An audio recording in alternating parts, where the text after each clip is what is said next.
हाय दोस्तों, नमस्कार, आदाब, सत श्री अकाल। मैं विजय शर्मा। स्वागत है हमारे यूट्यूब चैनल संसार भारती में। तो दोस्तों, आज मैं जिन शख्स से आपको मिलवाने जा रहा हूं, आपने इनको निश्चित तौर पर जो है सो किसी न किसी सोशल वेबसाइट पर, किसी न किसी सोशल मीडिया पर देखे हुए हैं। और इनका ये कला से प्रेम रखते हैं, इनका गीत गायनी में ज्यादा रुचि रहता है। तुझ बिन जीना भी क्या जीना, तुझ बिन जीना भी क्या जीना, तेरी चौखट मेरा मदीना, तेरी चौखट मेरा मदीना, कहीं और ना सजदा गवारा, असा ते तैनू रब मन्या, तू माने या ना माने दिलदारा, असा ते तैनू रब मन्या। दस होड़ किड़ा रब दा दवारा,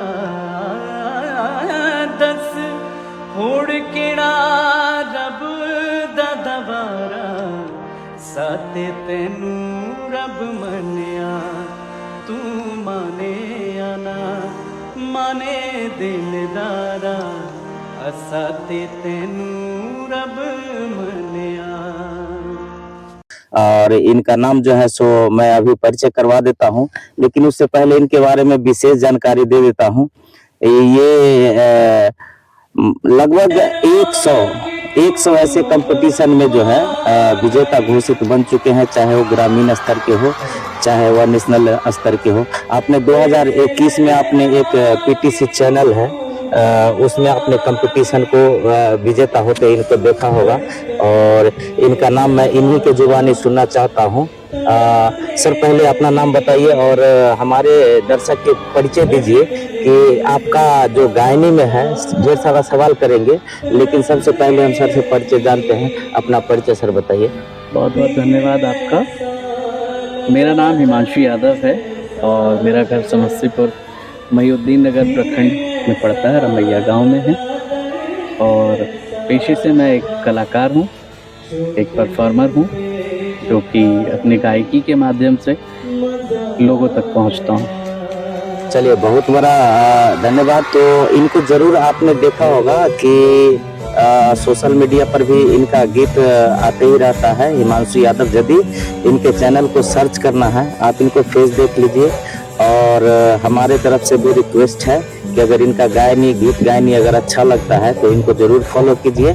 इनसे सबसे पहला सवाल रहेगा, गांव से निकल करके देश लेवल तक पहुंचना, ये सफर जो है कैसा रहा, पहले इसके बारे में जानते हैं, फिर हम बताते हैं कि इनकी प्रारंभिक शिक्षा कहाँ हुई।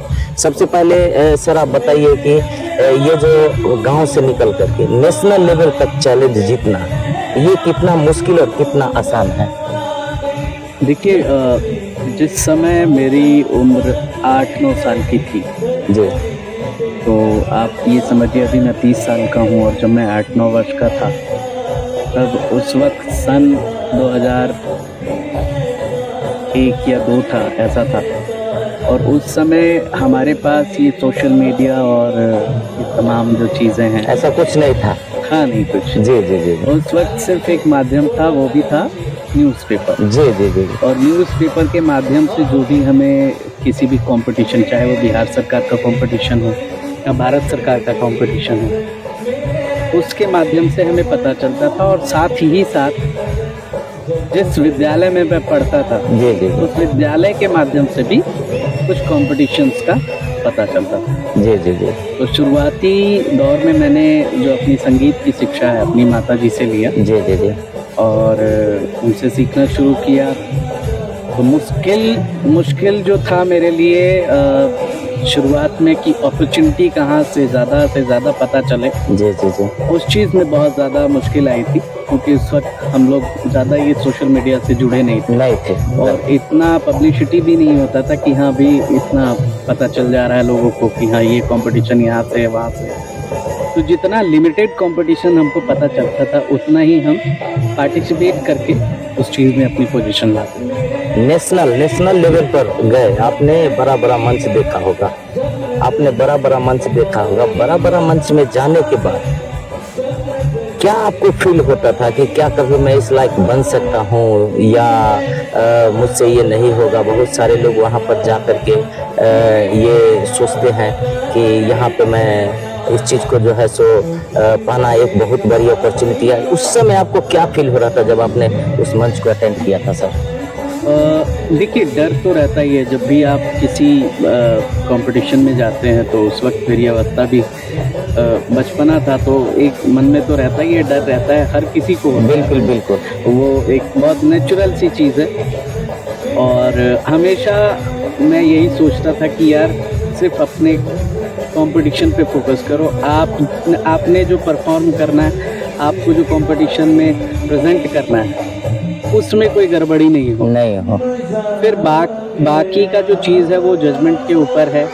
जो जज वहाँ पैनल बैठते हैं वो देखेंगे कि हाँ भाई इस योग्य है या नहीं है, वो फिर बाद की चीज़ें हो जाती हैं। तो उस समय पे बस मेरा यही फोकस रहता था कि भाई डर तो है लेकिन अपना जो फोकस प्रेजेंटेशन है जी जी जी, उसको एकदम वेल तरीके से हमको रिप्रेजेंट करना है, ताकि मैंने जो तैयारी की है वो तैयारी बिना डरे, बिना हिचके, बिना किसी एरर के हम प्रेजेंट कर सकें। धन्यवाद।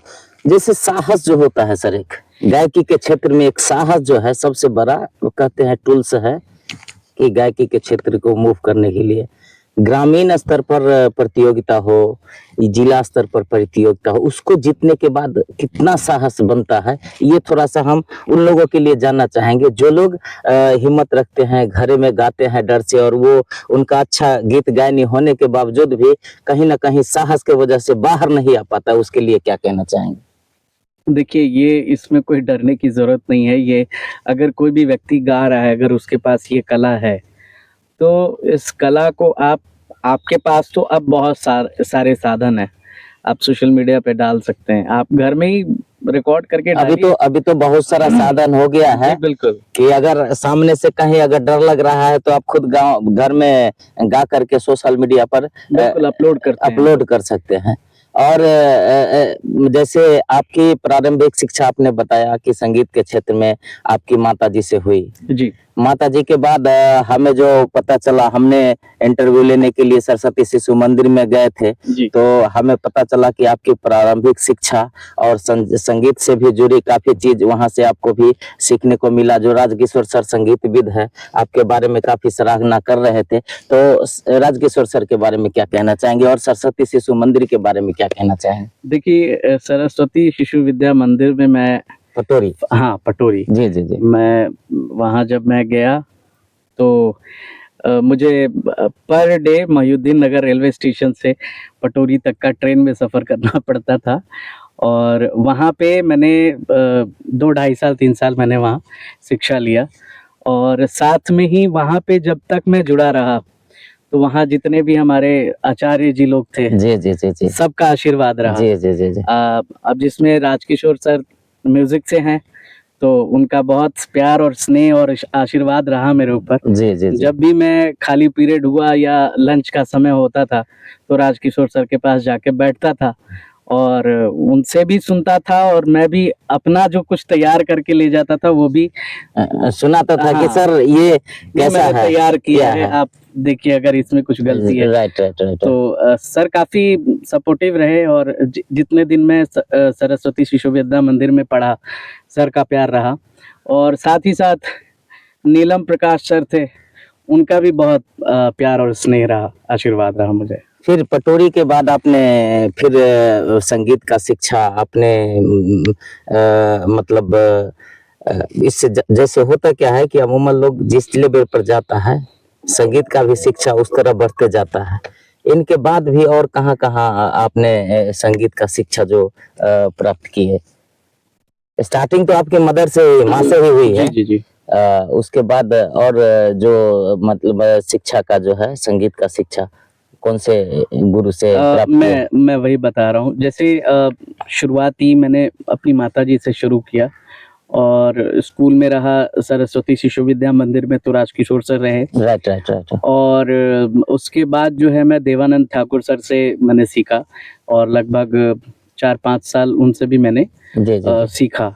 जी जी। और 12th मेरा जब 12वीं कंप्लीट हुआ तो उसके बाद मैं दिल्ली में सीखना शुरू किया, वहाँ जी। रह के अपना संगीत की। जितने जितने गुरु से सीखे, जी आपका सारे गुरुओं के साथ संबंध बहुत बेहतर रहा है। काहे कि जे राजकिशोर सर जिनको हम जानते हैं तो बड़ी आपकी सराहना कर रहे थे कि बहुत ही ओबीडियंटली, बहुत ही आज्ञाकारी से सुआ करते थे।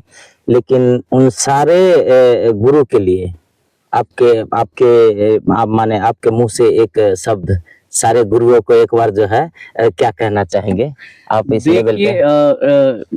कोई भी, मैं ये समझता हूँ और मैं इस चीज़ को ये मानता हूँ कि कोई भी व्यक्ति अगर जीवन में कहीं पे भी सफल होता है जी जी तो उसमें सबसे बड़ा अहम जो योग्य होता है वो होता है उनके गुरुओं का। गुरुओं का।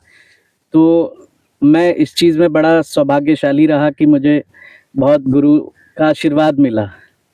तो मैं यही कहता हूँ कि जितना भी हूँ मैं अपने गुरुओं के आशीर्वाद की वजह से हूँ। चलिए, उन सारे गुरु जो हिमांशु जी को सिखाए हैं, जितने भी सिखाए हैं, मैं तहे दिल से और अपने चैनल के माध्यम से धन्यवाद कहना चाहता हूँ। और जितने भी हमारे पास शब्द है वो आपके लिए पूर्ति नहीं पड़ेगा।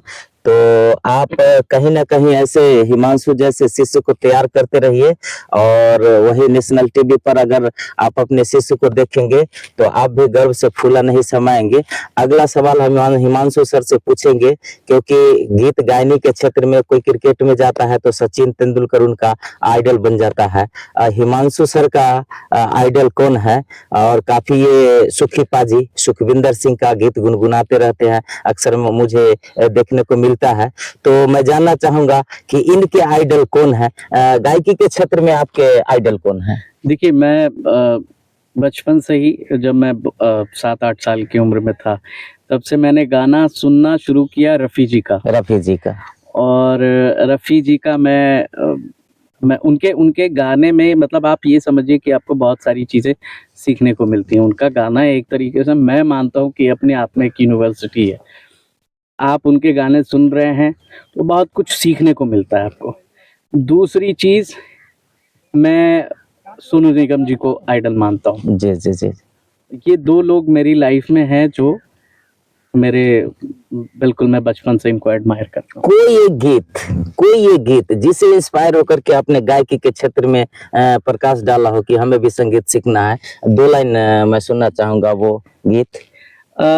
देखिए, मैं जब छोटा था तब से, मतलब कि मुझे याद नहीं है कि मैं कौन सा गाना ऐसा गाया करता था कि मम्मी ने मुझे पकड़ के सिखाना शुरू किया। जी जी जी। बट हाँ, रफ़ी जी का एक गाना था जो मैं बचपन से अभी तक भी मैं गाता हूँ। जी जी। जो मेरे दिलो दिमाग में है वो। जी जी। उसकी 2 लाइन मैं आपको सुना देता हूँ। जरूर जरूर जरूर। चाहूंगा मैं तुझे सांझ सवेरे, फिर भी कभी अब नाम को तेरे आवाज मैं न दूंगा, आवाज मैं न दूंगा। चाहूंगा मैं तुझे सांझ सवेरे। वाह, क्या बात है। कहीं ना कहीं किसी न किसी क्षेत्र में कोई ना कोई आइडल ही होता है, और हिमांशु जी का आइडल रफ़ी साहब एक कहिए संगीत का युग कहिए, जो कि उनके जाने के बाद रफ़ी युग नहीं आ सकता है। तो मैं उनके मरणोपरांत हमेशा श्रद्धा सुमन अर्पित करता हूँ। भगवान उनको स्वर्ग में शांति प्रदान करे। और हिमांशु जी से एक अगला सवाल पूछना चाहूंगा। जैसे सर, आप नेशनल लेवल तक देखे, आप अभी जो हमारे ग्रामीण क्षेत्र हैं जी। क्या लगता है इसमें जो और युवाओं को संगीत के प्रति कितना मोटिवेट करने की आवश्यकता है? ये एक इम्पोर्टेंट सवाल है, क्योंकि सारे लोग जो है सो हिमांशु यादव बनना चाहेगा, कैसे बन पाएगा? हिमांशु यादव कैसे बन पाएगा? ये एक सवाल है। देखिए, मोटिवेशन की जहाँ तक की बात है, अगर आपकी रुचि है, जी, किसी भी विधा की बात हो, मैं सिर्फ संगीत की ही नहीं बात करूँगा। जी, जी, जी। वो किसी भी विधा में अगर आपकी रुचि है, तो उस चीज़ के लिए आपको अपना डेडिकेशन दिखाना पड़ेगा। आपको उस चीज़ के लिए, उस पर्टिकुलर चीज़ के लिए आपको मेहनत करना पड़ेगा। और इसमें भी सबसे बड़ी बात ये होती है कि आप जहाँ से सीखेंगे, चाहे वो कुछ भी हो, डांस हो, म्यूज़िक हो, गेम हो, कोई भी चीज़ हो, आप जहाँ सीख रहे हो, आपको सही तालीम मिलनी चाहिए। आप सही जगह पे आप सीखें, सही गुरु से सीखें, जो आपको समय दे सके, आपको जितनी भी जो टेक्निकल चीज़ होता है, वो चीज़ अच्छे से बता पाएँ।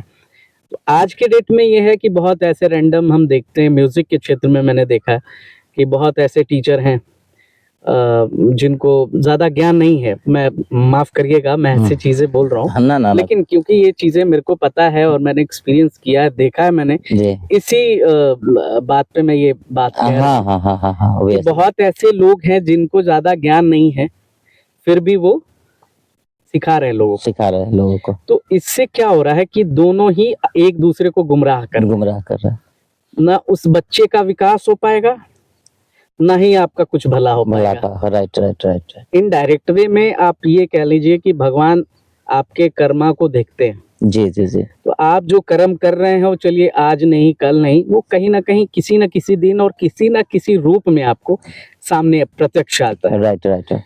तो ये चीज़ें हर उस व्यक्ति को सोचना चाहिए, हर उस गुरु को सोचना चाहिए कि हाँ, मेरे पास अगर कोई एक टैलेंटेड बच्चा आया है, तो उसको मैं सही चीज़ की जानकारी दे पाऊँ। अगर आपसे नहीं हो पा रहा है, तो आप उसको इस राह से इस बात से उसको मार्ग दिखाइए कि हाँ बेटा, आप इस गुरु के पास जाइए, आप इन गुरु के पास जाइए, उनके पास आपका बेहतर विकास हुआ। तो ये चीज़ें नहीं हो रही हैं।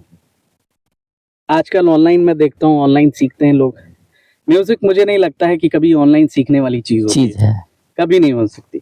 जो प्रत्यक्ष रूप से आप सामने से बैठ के सीख सकते हैं, वो ऑनलाइन में नहीं हो पाता। बहुत बड़ा प्रयास और बहुत बड़ा संगीत एक साधना है, जिसको बैठ करके आपको एक समय देना पड़ता है। ये 1 साल, 2 साल, 3 साल की चीज़ें नहीं हैं। नहीं है।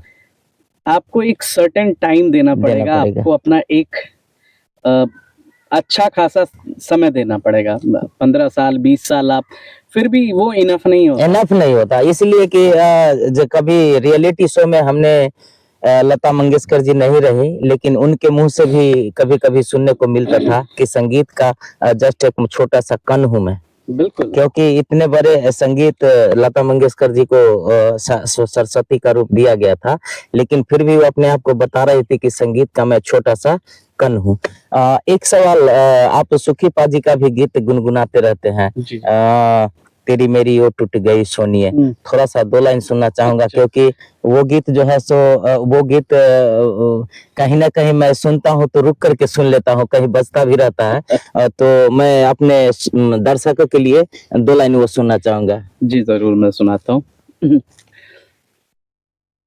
लाई भी न गई तनी भाई भी न गई, लाई भी न गई तनी भाई भी न गई, उताने मारदा जहान मैनू सारा, तेरी मेरियों टुट गई सोनिए, जिव टुटिया अंबर तो तारा, तेरी मेरियों टुट गई सोनिए, जिव टुटिया अंबर तो तारा। वाह, क्या बात है। दोस्तों, आपने इनकी आवाज में जो सुनी होगी, अभी इन्होंने फिल्मों के लिए गाना गाया है। वो फिल्म कब रिलीज होगा? फिल्म का नाम साझा कर सकते हैं हाँ, क्या? बिल्कुल कर सकते हैं। क्या फिल्म के लिए आपने फिल्म का नाम है बीरू। एक बच्चे के ऊपर आधारित है। दोस्तों, फिल्म इंडस्ट्री बॉलीवुड के लिए एक फिल्म है बीरू, जो कि अभी आगे रिलीज होगा। उनके लिए इन्होंने प्लेबैक भी किया है, और मैं इनको शुभकामना देता हूं कि इनका गीत हिट करे, और ये हमेशा से सुपर हिट रहे हैं क्योंकि इन्होंने ऐसे सैकड़ों कंपटीशन अपने नाम कर चुके हैं। तो मैं हमेशा इनको शुभकामना और बधाई देता हूं। और अगला सवाल, एक और सवाल पूछना चाहूंगा। जैसे कि सर, कभी ऐसा मन में आता है कि कभी जैसे संगीत के क्षेत्र में कोई ऐसा इंस्टीट्यूशन बनाया जाए जो कि आप अपने गाइडलाइन में, जो कि विद्यार्थी आकर के उसमें ऐसा आगे का कुछ ऐसा प्रोग्राम है? मैं लॉकडाउन जब था तब मैंने ऐसा कुछ सोचा था कि अपने क्षेत्र में जो है इस चीज़ का एक निर्माण किया जाए, जी जी जी। और एक सही शिक्षक जो संगीत के क्षेत्र से हों, जो कि बच्चों को समय दे पाएँ और सही दिशा और सही निर्देश दे पाएँ, उस चीज़ का मैंने सोचा है। और आने वाले भविष्य में मैं ज़रूर अपने क्षेत्र में ये चीज़ बिल्डअप करूँगा, क्योंकि ये मेरा एक बैक ऑफ द माइंड चल रहा है। क्योंकि शुरुआत में मैंने काफ़ी चीज़ें ऐसी हुई हैं जो मुझे लगा कि हाँ, मेरे साथ नहीं मिल पाया मुझे। तो वो चीज़ें आज के डेट में ना हो, वंचित ना रहें लोग, फाइनेंशियली हों या आप एक जो पीआर कह लीजिए, पब्लिक रिलेशन होता है, उस कारण से अगर लैक कर रहे हैं लोग, तो वो चीज़ें ना हों। तो इसके लिए आगे प्रोग्राम है। भोजपुरी इंडस्ट्री में कभी ऐसा हुआ कि भोजपुरी में आपको प्लेबैक सिंगिंग का मौका मिला, और भोजपुरी में आपने कितना रुचि रखते हैं सर, ये जानना चाहते हैं। भोजपुरी और अपनी भाषा मैथिली जी बहुत ही अच्छी लैंग्वेज है। हम जिस क्षेत्र से आते हैं वहाँ मैथिली बोली जाती है। जी जी जी, बिल्कुल। और हमारे बिहार में जितनी भी भाषाएं बोली जाती हैं, बहुत प्यारी भाषाएं हैं, और इस चीज़ को रिप्रेजेंट करने वाले लोग अलग अलग तरीके के हो सकते हैं। जी जी जी जी, है ना? कोई अच्छे तरीके से रिप्रेजेंट कर सकता राइट है, राइट राइट। कोई वल्गर तरीके से रिप्रेजेंट, जैसा कि हमारी भाषाओं को जी जी जी, किया जा रहा है। किया जा रहा है। मैं ये देखता हूँ कि दूसरी जगह की जो लोक भाषाएं हैं, उसको संगीत के माध्यम से बहुत ऐसे नामचीन लोग हैं जो अच्छे तरीके से रिप्रेजेंट करते हैं, जी जी जी, जो कि लोग सुनते भी हैं। आप कोक स्टूडियो में आप देखिएगा, एक एमटीवी पे कोक स्टूडियो आता है, उसमें एक गुजराती गाना था, गोती लो जी करके। अब वो वहाँ गुजरात का लैंग्वेज है, जी अब उसको इतने बढ़िया तरीके से उन्होंने रिप्रेजेंट किया, वो पैन इंडिया फेमस, वर्ल्ड में फेमस गाना है। जी जी जी जी, तो इस तरीके से आप ये समझिए कि अगर हम अपनी भाषा को भी अगर अच्छे तरीके से रिप्रेजेंट करें तो अच्छा हो सकता है इसमें भी। और रही बात मेरे गाने की, तो मैं भोजपुरी गाता हूँ, और मेरा अपना एक एल्बम भी है जो कि मैंने नितिन चंद्रा जी के साथ किया था। अच्छा अच्छा अच्छा। जी। और बहुत ही अच्छा गाना है, कभी आपके दर्शकों को अगर समय मिले। आप एल्बम का सर नाम बता दीजिए, और जरूर हमारे दर्शक जितने हमसे जुड़े हुए हैं बिल्कुल, जरूर वो देखना गाने चाहेंगे। का नाम है चुनरी लियादा सासाराम से। अच्छा अच्छा अच्छा अच्छा। तो इसको अगर आप YouTube पे टाइप करेंगे तो जी, आपको जी। वहाँ पे मिल जाएगा। दोस्तों, जो भी ये वीडियो देख रहे हैं, इनका हिमांशु सर का एक वीडियो है, चुनरी लियादा सासाराम से। ये आप यूट्यूब में जाके और टाइप करके सर्च मारेंगे, इनका गीत आएगा। और चैनल को जरूर, इनके चैनल को सब्सक्राइब कर दीजिएगा। और यदि आप मुझे देख रहे हैं, यदि आप फेसबुक पर देख रहे हैं तो शेयर और फॉलो करना ना भूलिए। और यदि आप यूट्यूब पर देख रहे हैं तो शेयर और सब्सक्राइब करना ना भूलिए। और हाँ, बेल आइकॉन जरूर दबाइए ताकि अगला वीडियो का आपको नोटिफिकेशन जो है सो मिलता रहे। एक सवाल और करेंगे हिमांशु सर से कि गायकी के क्षेत्र में अमूमन बहुत सारे गायक हैं, गायकी का कोई अंत नहीं है। हम लोग मिथिलांचल धरती से बेसिकली आते हैं, और कहता है कि मिथिलांचल का भाषा भोजपुरी है, और भोजपुरी में जो मिठास है, अभी नया नया गायक जो है सो अश्लीलता फैला करके गंध मचा दिया भोजपुरी इंडस्ट्री में। क्या उसके लिए दो शब्द आप कहना चाहेंगे? अब मैं उसमें क्या बोलूं, मैं यही तो बात अभी थोड़ी देर पहले आपसे यही कह रहा था। इंडिविजुअली बात बोल रहे थे, लेकिन ये क्वेश्चन थोड़ा सा डायरेक्ट हो गया। मैं जानना चाहूंगा कि जो अश्लीलता है, होता क्या है कि ठीक है, मान के चलिए आज देखिए, मैं एक लाइन में पूरे वाक्य को खत्म करूंगा। जी कोई भी बेटा अपनी माँ को गाली नहीं दे सकता। जी, समझने वाले समझ गए होंगे हाँ हाँ कि मैं क्या कहना चाहता हूँ। जी जी आपकी जो भाषा है वो आपको रिप्रेजेंट करती है जी जी जी जी कि जी आपका व्यक्तित्व कैसा है, जी आप जी आप किस तरीके से आप लोगों तक जा रहे हैं। जी जी जी तो ये चीजें समझ में आनी चाहिए। जितने भी लोग अपनी भाषा को लेके अगर गलत तरीके से चल रहे हैं या वल्गर तरीके से रिप्रेजेंट कर रहे हैं, अब देखिए गलती उनकी भी नहीं, मैं कहूँगा ज्यादा सुनने वाले लोग भी ऐसे ही हैं। हम जो लिसनर हैं यहाँ पे, वो लोग भी वैसे ही हैं, उनको भी मजा आता है, इसलिए लोग गा रहे हैं। राइट राइट राइट, कहीं ना कहीं हाँ, ये भी एक जरिया है। लेकिन मैं सबसे पहले आपको ये बताना चाहूंगा कि हाँ, रिप्रेजेंट हमने किया इसलिए उनको मिला। यही बात मैं बताना चाह रहा था। तो हमारे जितने भी गायक बंधु हैं, थोड़ा सा मैं उनसे रिक्वेस्ट करूंगा कि जो आप गाना गाते हैं, अश्लीलता भरा गाना गाते हैं, कहीं ना कहीं वो हमारे सोशल समाज के बहन बेटी माता ही सुनती हैं। तो आप क्यों गा रहे हैं, कैसे गा रहे हैं, ये तो मैं सवाल नहीं बता सकता, नहीं पूछ सकता, लेकिन इतना जरूर रिक्वेस्ट करूंगा मेरे चैनल के माध्यम से कम आप गीत गाएं। हमारे तरफ से शुभकामना है, लेकिन थोड़ा सा उसमें अश्लील था और जो भी वल्गर शब्द हो देखिए, हमारी उसको भाषा थोड़ा इतनी सा जो सुंदर है। इतनी, क्योंकि हम लोग मिथिला की धरती से आते हैं और कहता है भोजपुरी जो है, भोजपुरी में आत्मा बसता है। तो मैंने हिमांशु सर से एक और लास्ट क्वेश्चन करने जा रहा हूँ कि यदि सर आप गायकी नहीं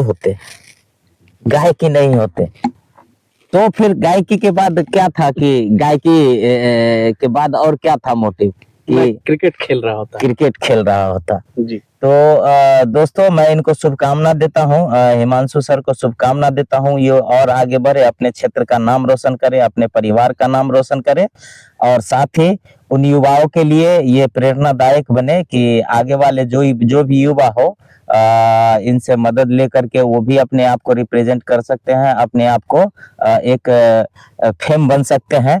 तो इनके लिए मैं शुभकामना देता हूँ, और इनके साथ फिर कभी मौका मिला तो फिर अगले वीडियो, ये बहुत मुश्किल से हमको टाइम दिए हैं, आज जो हमारे चैनल पर ये टाइम दिए हैं, इनके लिए हम इनका धन्यवाद करना चाहेंगे। और सर, आपके जो व्यूअर है, हमारे संसार भारती के बारे में 2 शब्द बोल दीजिए कि शेयर और सब्सक्राइब कर दें। धन्यवाद आपका भी, क्योंकि आपने मुझे इस काबिल समझा कि आपके दर्शकों तक मैं पहुंचूं।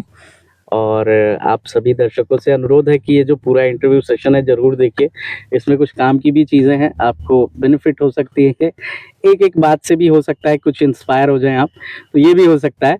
बाकी बहुत बहुत धन्यवाद सर कि आप चलिए के लिए आए। फिर हम लोग जो है सो फिर कभी मिलेंगे, तो सर का जो हिमांशु सर का आगे क्या प्रोग्राम चल रहा है, कौन से प्लेबैक के लिए सिंगिंग कर रहे हैं, उसके बारे में जानकारी जरूर देंगे।